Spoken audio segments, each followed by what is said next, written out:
Hello kids, welcome back. Hope you all are fine, right? So today we are going to discuss about a very important topic in your English grammar, and that is all about your verbs. Okay kids, so what is our topic today? Our topic is verbs. Yes, already you have heard so many times about your verbs.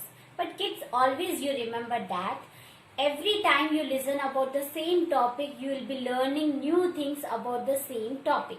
Okay kids, so don't miss the new things you should know about the particular topic, right? So let's go through. So already you know that what? So verbs means what? Yes, what do you mean by verbs?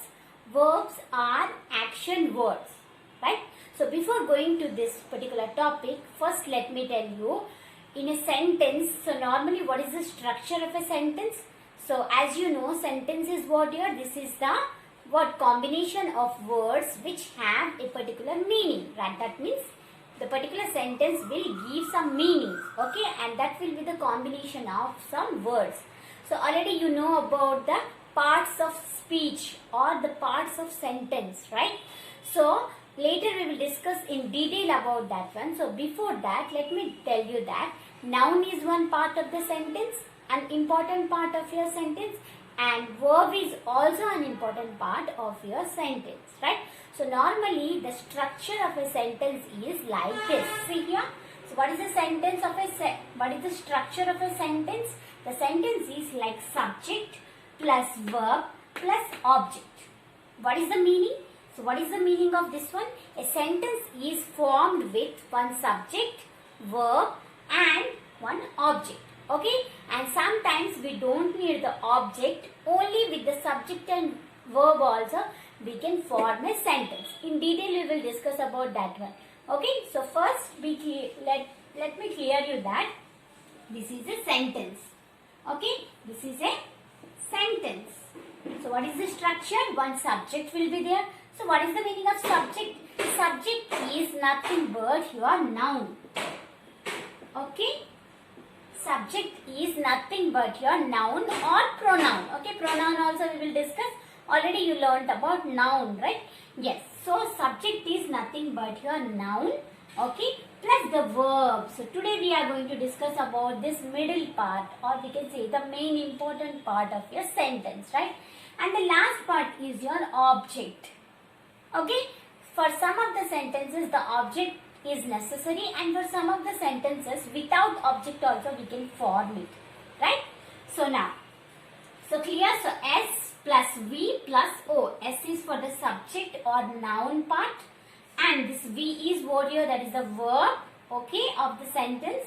O is the object, okay? And let me clear you, this is the subject part, and this V plus O, right? V plus O, the verb plus object is also called as your predicate. Okay kids, so a sentence has two parts. The first one is the subject and the next one is the predicate. Subject is the noun or pronoun. Okay, subject may be the noun or it may be the pronoun. Okay, and what about your predicate? Your predicate is nothing but your verb plus object is called as your predicate. Okay, clear? I hope this thing is particularly clear to you. So a sentence is what? Is a group of words which gives you a meaning. Okay, and this is the combination of your subject, verb and object. Okay, for some of the sentences we need the object, but for some of the sentences there is no need of your object, right? And so, but the verb is very important in the particular sentence. Now, what I told you? What I told you? Yes, verb is the action word. Okay, kids, clear? So, as whenever I said you noun means what? Your naming word, right? That means the names of the people, places, things. Similarly, verbs are the actions or whatever the particular things done by something or some person or some animal or something, right? So, whatever the actions are, done by particular thing or something or some person is called as your what here, that is the verb. Okay kids, in detail we will discuss about that one. So see here, so this is the verb part. So verbs are action words. So next time if anybody asks you what is the meaning of verb, simply you have to answer that verbs are action words. Okay, again let me clear you that verbs, the main job of the verb is to tell about the action done by something or some person, right? Or animal or whatever the thing. So, done by somebody, right? But some other jobs also this particular verb have. Okay? But that are side jobs. For example, I can tell you that in your home, your mother, the main job of your mother is what? Cooking, right? But sometimes she washes the clothes. Sometimes she washes the dishes, sometimes she sweeps the floor, and sometimes she helps you to make your homework. Yes or no? But the main job of your mother is to cook, right? Similarly, the main job of the verb is to tell about the action done by somebody or something, right? But some other jobs are also there to be done by your verb. Okay? So, according to that, the verbs are of two types according to the main job done by the verb and the side or helping works done by the verbs. Okay, clear? So now moving to this one, see here. So this is the verb. Okay. So as I said you remember the example of your mother, right? So the main job is your main verb or the main action done by. So the verb describes the main action. Okay, in the sentence. Okay, so verb describes about or the verb tells about the action done by somebody or something in particular sentence. It's called as your main verbs. Okay kids, so examples are what here. If I tell you I am teaching, right? So teaching is the main thing I am doing here. So that is what that is called as your main verbs. Okay, we will discuss about that with examples. Okay, now coming to the second one, as I said your mother does, apart from the main job, your mother does all the small things also like washing clothes, washing dishes, mopping the floor, etc. Right?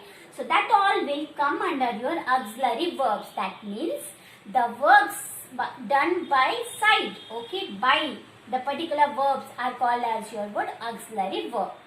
Okay kids, so clear this one. These are the side jobs, or you can say that these are also called as helping verbs. Okay kids, auxiliary verbs are also called as helping verbs. Okay, now coming again here, so for the main verbs we can give examples like, so see here, sing. Singing is an action, right? So that is called as your main verb. Okay, think. Thinking is an action done by somebody. So that is also what your that comes under your main verb, right? Next what? Eating. So in the morning after getting up from your bed, getting up is also a main verb, right? So from getting up from bed, brushing, bathing, eating, drinking, reading, writing, whatever the things, watching TV, okay, whatever the things you are doing, that all will come under your main verbs. Clear kids? Yes. Now moving to some of the auxiliary verbs. Auxiliary verbs are again divided into many types or many kinds we can say. So what are that? The first one is your, in detail we will discuss about that. Okay.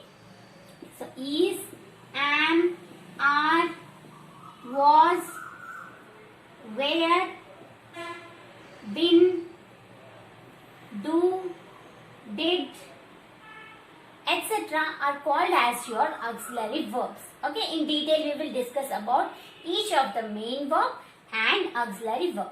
And let me tell you one thing is that about your main verb is again also divided into two types. What is that? The first one is the physical action.